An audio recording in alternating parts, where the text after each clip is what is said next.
ಭ್ರಷ್ಟಾಚಾರ ಅಥವಾ ಯಾವುದೇ ಮಧ್ಯವರ್ತಿಗಳ ಹಸ್ತಕ್ಷೇಪವಿಲ್ಲದೆ ನೇರವಾಗಿ ಫಲಾನುಭವಿಗಳಿಗೆ ಗ್ಯಾರಂಟಿ ಯೋಜನೆಗಳು ತಲುಪಿದ್ದು ಬಡ ಮತ್ತು ಮಧ್ಯಮ ವರ್ಗಗಳ ಜೀವನಕ್ಕೆ ಆಸರೆಯಾಗಿದೆ ಎಂದು ಜಿಲ್ಲಾ ಗ್ಯಾರಂಟಿ ಯೋಜನೆಗಳ ಅನುಷ್ಠಾನ ಪ್ರಾಧಿಕಾರದ ಅಧ್ಯಕ್ಷ ಸತೀಶ್ ನಾಯ್ಕ್ ಹೇಳಿದರು. ಕುಮಟಾ ತಾಲೂಕು ಪಂಚಾಯತ್ ಸಭಾಂಗಣದಲ್ಲಿ ಕರೆಯಲಾದ ಸುದ್ದಿಗೋಷ್ಠಿಯಲ್ಲಿ ಮಾತನಾಡಿದ ಜಿಲ್ಲಾ ಗ್ಯಾರಂಟಿ ಯೋಜನೆಗಳ ಅನುಷ್ಠಾನ ಪ್ರಾಧಿಕಾರದ ಅಧ್ಯಕ್ಷ ಸತೀಶ್ ನಾಯ್ಕ್ ಅವರು ಕಳೆದ ವರ್ಷದಲ್ಲಾದ ಗ್ಯಾರಂಟಿ ಯೋಜನೆಗಳ ಪ್ರಗತಿಯ ಬಗ್ಗೆ ಮಾಹಿತಿ ನೀಡಿದರು. ನಾವು ಅಧಿಕಾರ ವಹಿಸಿಕೊಂಡು 1 ವರ್ಷ ಕಳೆದಿದೆ. ಗ್ಯಾರಂಟಿ ಯೋಜನೆಗಳ ಅನುಷ್ಠಾನದಲ್ಲಿ ನಮ್ಮ ಜಿಲ್ಲೆ 95%ಕ್ಕೂ ಅಧಿಕ ಪ್ರಗತಿ ಮಾಡುವ ಮೂಲಕ ರಾಜ್ಯದಲ್ಲಿಯೇ ಮೊದಲ ಸ್ಥಾನದಲ್ಲಿದೆ. ಒಂದು ಕುಟುಂಬ ಗ್ಯಾರಂಟಿ ಯೋಜನೆಗಳ ಮೂಲಕ ಪ್ರತಿ ತಿಂಗಳು ಕನಿಷ್ಠ 2,000 ದಿಂದ 5,000 ರೂಪಾಯಿಗಳವರೆಗೆ ಸಹಾಯಧನ ಪಡೆಯುತ್ತಿದೆ. ಈ ಹಣ ನೇರವಾಗಿ ಫಲಾನುಭವಿಗಳಿಗೆ ತಲುಪುವಂತಾಗಿದೆ. ಬಡ ಮಧ್ಯಮ ವರ್ಗದ ಜನರಿಗೆ ಆಸರೆಯಾಗಿದೆ. ಸರ್ಕಾರ ಸಣ್ಣ ಪುಟ್ಟ ಯೋಜನೆಗಳ ಲಾಭ ಪಡೆಯಲು ಹಲವು ಬಾರಿ ಸರ್ಕಾರಿ ಕಚೇರಿಗಳಿಗೆ ಅಲೆದಾಡಬೇಕಾದ ದುಸ್ಥಿತಿ ಇದೆ. ಆದರೆ ನಮ್ಮ ರಾಜ್ಯ ಸರ್ಕಾರದ ಈ ಗ್ಯಾರಂಟಿ ಯೋಜನೆಗಳು ಜಾರಿಯಾದಾಗಿನಿಂದ ಇಲ್ಲಿಯವರೆಗೆ ನೇರವಾಗಿ ಫಲಾನುಭವಿಗಳಿಗೆ ಲಭಿಸುವಂತಾಗಿದೆ. ಶಕ್ತಿ ಯೋಜನೆಯ ಪ್ರಯೋಜನವನ್ನ ಜಿಲ್ಲೆಯಲ್ಲಿ 11.20 ಕೋಟಿ ಮಹಿಳೆಯರು ಪಡೆದಿದ್ದು 322.40 ಕೋಟಿ ರೂಪಾಯಿ ನೀಡಲಾಗಿದೆ. ಯುವ ನಿಧಿ ಯೋಜನೆಗೆ ನೋಂದಣಿ ಮಾಡಿಕೊಂಡ 6,400 ಅರ್ಜಿದಾರರ ಪೈಕಿ 4,469 ಫಲಾನುಭವಿಗಳಿಗೆ 8 ಕೋಟಿ ಸಂದಾಯವಾಗಿದೆ. ಗೃಹ ಜ್ಯೋತಿ ಯೋಜನೆಯಡಿ 3.89 ಲಕ್ಷ ಮನೆಗಳಿಗೆ 326.86 ಕೋಟಿ ಸಂದಾಯ ಮಾಡಲಾಗಿದೆ. ಗೃಹಲಕ್ಷ್ಮಿ ಯೋಜನೆಯಡಿ ನೋಂದಣಿಯಾದ 3.34 ಲಕ್ಷ ಫಲಾನುಭವಿಗಳ ಬ್ಯಾಂಕ್ ಖಾತೆಗೆ 1,095 ಕೋಟಿ ಜಮಾ ಮಾಡಲಾಗಿದೆ.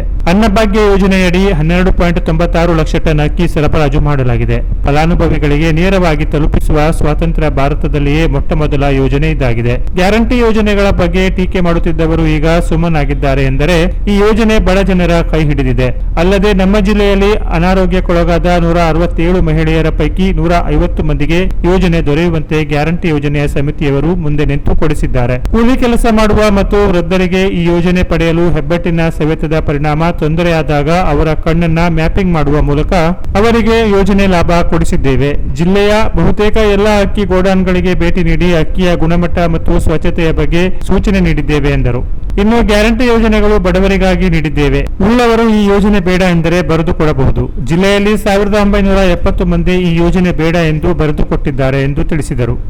ನಾವೆಲ್ಲ ಕಡೆ ನೋಡಿದ್ದೇವೆ. ಕಾಂಟ್ರಾಕ್ಟರ್ ಫೀಲ್ಡ್ ಇರ್ಬೋದು, ಬೇರೆ ಯಾವುದರಲ್ಲಿ ಸಮೃದ್ಧ ಅಭಿವೃದ್ಧಿ ಇರ್ಬೋದು, ಅರಣ್ಯ ಅಭಿವೃದ್ಧಿ, ಎಲ್ಲ ಕಡೆಗೂ ಲೂಪ್ ಹೋಲ್ಸ್ಗಳನ್ನು ನಾವು ಹುಡುಕ್ಬೋದು. ಆದರೆ ನಮ್ಮ ಯೋಜನೆ ಏನಿದೆ, ಈ ಯೋಜನೆಯಲ್ಲಿ ಒಂದೇ 1 ರೂಪಾಯಿ ನಾನು ಇಂಥವನಿಗೆ ಲಂಚ ಕೊಟ್ಟೆ ಅಂತ ಒಂದೇ ಒಂದು ಶಬ್ದ ಯಾರ ಬಾಯಿಂದನೂ ಬರಲಿಕ್ಕೆ ಅವಕಾಶವೂ ಇಲ್ಲ, ತಗೊಳ್ಳಿ ಕೇಳಲಿಕ್ಕೆ ಅವಕಾಶ ಇಲ್ಲ, ಮಾಡಲಿಕ್ಕೆ ಅವಕಾಶ ಇಲ್ಲ. ಅಂಥ ಯೋಜನೆಯನ್ನು ನಮ್ಮ ಸರ್ಕಾರ ನಮಗೆ ಕೊಟ್ಟಿದೆ. ಬಡವ ಜನರು ಇದರ ಉಪಯೋಗ ಪಡ್ಕೊಂಡು ಭಾಳ ಇದರಲ್ಲಿ ಮುಂದುವರಿತಾರೆ. ಹಾಗೆ ಕೈಗೊಳ್ಬೇಕು. ಅವರು ಆ ಸುರಕ್ಷತಾ ಕ್ರಮಗಳು ಇದ್ದಾವೋ ಇಲ್ಲ ಅನ್ನೋದನ್ನು ನೋಡಿ. ಮತ್ತು ಈಗ ಬರ್ತಿರೋದು ಮಳೆಗಾಲ. ನೆಕ್ಸ್ಟ್ ಮಳೆಗಾಲದಲ್ಲಿ ಸೋರಿಕೆ ಆಗಿ ಅಕ್ಕಿ ಮೇಲೆ ಬಿದ್ದು ಅಕ್ಕಿ ಗುಣಮಟ್ಟ ವ್ಯತ್ಯಾಸ ಆದರೆ ಅದನ್ನು ಸಹಿಸಲಿಕ್ಕೆ ಸಾಧ್ಯ ಇಲ್ಲ ಅನ್ನೋ ಮಾತನ್ನು ಸಹ ನಾನು ಪತ್ರಿಕೆಗಳ ಮೂಲಕ ಹೇಳಿದೆ.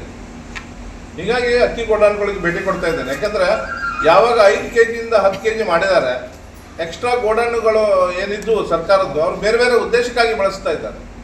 ಆ ಗೋಡಾನಲ್ಲಿ ಅಕ್ಕಿ ಇಟ್ಟರೆ ನಮಗೇನು ತೊಂದರೆ ಆಗೋದಿಲ್ಲ.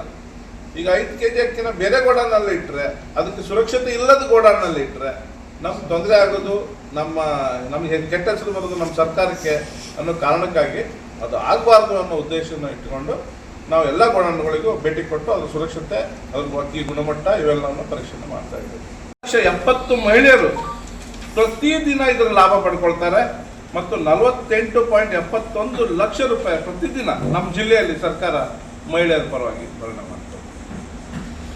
ಇನ್ನು ಯುವ ನಿಧಿ ಅಡಿಯಲ್ಲಿ 6,400 ಅರ್ಜಿಗಳನ್ನು ಹಾಕಿದ್ರು.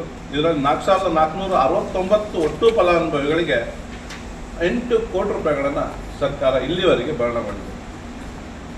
ಇನ್ನು ಗೃಹ ಜ್ಯೋತಿ ಯೋಜನೆ ಅಡಿಯಲ್ಲಿ ಒಟ್ಟು ನಮ್ಮ ಜಿಲ್ಲೆಯಲ್ಲಿರುವಂಥ ಸ್ಥಾವರಗಳ ಸಂಖ್ಯೆ 4,30,837. ಒಟ್ಟು ಗೃಹ ಬಳಕೆ ಸ್ಥಾವರಗಳ ಸಂಖ್ಯೆ 4,21,897. ಗೃಹ ಜ್ಯೋತಿ ಯೋಜನೆಗೆ ನೋಂದಣಿಯಾದ ಸ್ಥಾವರಗಳ ಸಂಖ್ಯೆ 3,89,709. ಈ 3,89,709 ಸ್ಥಾವರಗಳ ಕುಟುಂಬದವರಿಗೆ ನಾವು ಕೊಟ್ಟಂಥ ಒಟ್ಟು ಸಹಾಯಧನ 326.86 ಕೋಟಿ ರೂಪಾಯಿಗಳು ಇಲ್ಲಿವರೆಗೆ ಸರ್ಕಾರ ವರ್ಣ ಮಾಡಿದೆ ಅಂತ ಹೇಳೋದನ್ನು ಇಷ್ಟಪಡ್ತೀನಿ. ಸುದ್ದಿಗೋಷ್ಠಿಯಲ್ಲಿ ಗ್ಯಾರಂಟಿ ಯೋಜನೆಗಳ ಪ್ರಾಧಿಕಾರದ ಕುಮಟಾ ತಾಲೂಕು ಅಧ್ಯಕ್ಷರಾದ ಅಶೋಕ್ ಗೌಡ, ಸದಸ್ಯರಾದ ಬಾಲಕೃಷ್ಣ ನಾಯಕ್, ನಾಗರಾಜ್ ಹಿತ್ಲಮಕ್ಕಿ, ಈಶ್ವರ ನಾಯ್ಕ್, ಹನುಮಂತ ಪಟಗಾರ್, ಗೀತಾ ಭಂಡಾರ್ಕರ್, ಭವ್ಯ ಗಾವಡಿ, ರವಿ ಪಟಗಾರ್, ನಾರಾಯಣ ಉಪ್ಪಾರ್, ಕಾರವಾರದ ರಾಜೇಂದ್ರ ರಾಣೆ, ರಮೇಶ್ ನಾಯ್ಕ್, ಅಬು ಮೊಹಮ್ಮದ್, ಅನಂತ್ ನಾಯಕ್, ಶಂಭು ನಾಯ್ಕ್ ಇತರರು ಇದ್ದರು. Canara plus news, Kumta.